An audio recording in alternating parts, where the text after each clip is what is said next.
একদম পুরোপুরি গণতান্ত্রিক, নিচ থেকে উপর পর্যন্ত নির্বাচিত হয় এবং সেই প্রতিনিধিরই স্ব কমিটি নির্বাচন করে।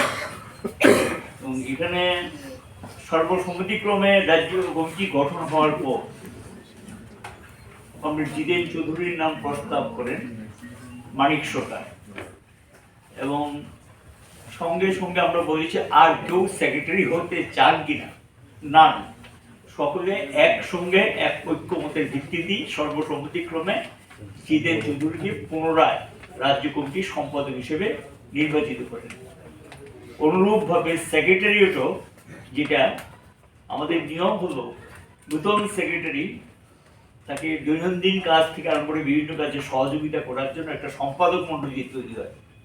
সেই সম্পাদক মণ্ডলী নামটা প্রস্তাব তোলে, এটাও সর্বসম্মতিক্রমে রাজ্য কমিটিতে অনুমোদিত হবে। প্রথম 14 জন, হ্যাঁ, প্রথম 14 জন নাম আছে কি 12 জন, প্রথম 12 জন, হ্যাঁ, আর লাস্ট হচ্ছে 2 জন। নতুন এসছেন 12 জন হলো পুরনো, আগেই ছিলেন সম্পাদক মণ্ডলীর সদস্য।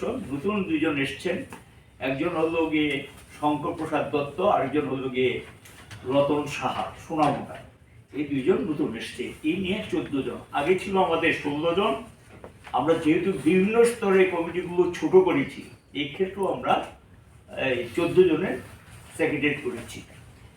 এছাড়া যে বিষয়টা আমি বলবো, বিভিন্ন বিষয়ে কনফারেন্সে সাংঘাতিক আলোচনা এসছে।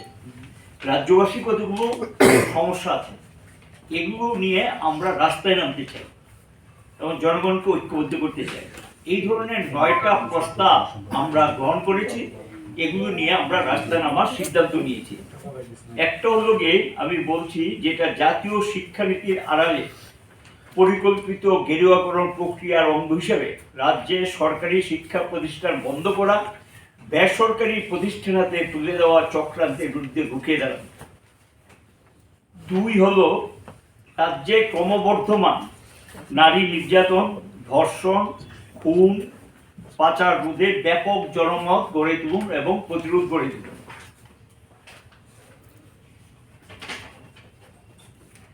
3 হলো গিয়ে আরএসএস বিজেপি সংকীর্ণ রাজনৈতিক স্বার্থে ধর্মীয় ও সাম্প্রদায়িক উত্তেজনা সৃষ্টি করে রাজ্যের বহমান ভাষা, সংস্কৃতি, সম্প্রদায়গত সৌহার্দ্যকে ভাঙার সমস্ত প্রকার চক্রান্তের বিরুদ্ধে রুখে দাঁড়ানো। এরপর হলো গত আগস্ট সেপ্টেম্বর 2024 প্রলয়ঙ্করী বন্যাকে জাতীয় বিপর্যয় ঘোষণা, ক্ষতিগ্রস্ত সমস্ত কৃষক জুমিয়া পরিবার সমূহকে পর্যাপ্ত ক্ষতিপূরণের ব্যবস্থা সহ রাজ্যে কৃষি ও কৃষকদের সাহায্য করার জন্য প্রয়োজনীয় উদ্যোগ গ্রহণ করতে হবে। এরপরেটা হলো রাজ্যের সার্বিক বিকাশের স্বার্থে অবিলম্বে 125তম সংশোধনী বিল পাশ করে এডিসিকে অধিক ক্ষমতা ও অর্থ প্রদান এবং ভিলেজ কমিটি নির্বাচনের ব্যবস্থা করতে হবে।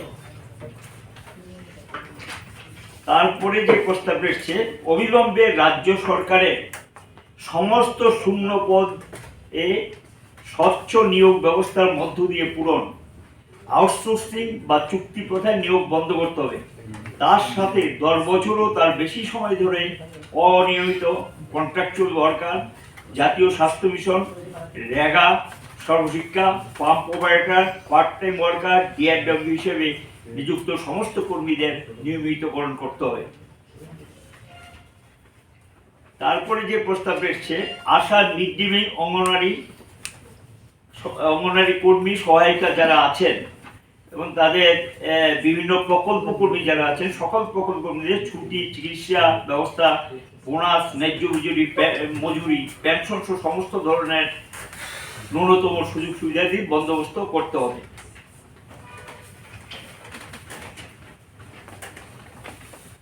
রেগা 2 প্রকল্পের 200 দিনের কাজ, 600 টাকা মজুরি প্রদান, রাজ্যের রেগায় ব্যাপক দুর্নীতি বন্ধ করতে হবে। এরপরে যে প্রস্তাবটা আমরা নিয়েছি সেটা হলো রাজ্যে আইনের শাসন প্রতিষ্ঠার মাধ্যমে নৈরাজ্য বন্ধ করে গণতন্ত্র পুনরুদ্ধারের লক্ষ্যে নেশা এবং কারবারের বিরুদ্ধে ব্যবস্থা গ্রহণের দাবিতে দুর্বার গণ আন্দোলন করে তুলুন। এই 9টা প্রস্তাব সম্বোধন থেকে সর্বসম্মতিক্রমে গৃহীত হয় এবং রাস্তায় নামার সিদ্ধান্ত গৃহীত হয়। একটা কথা যেটা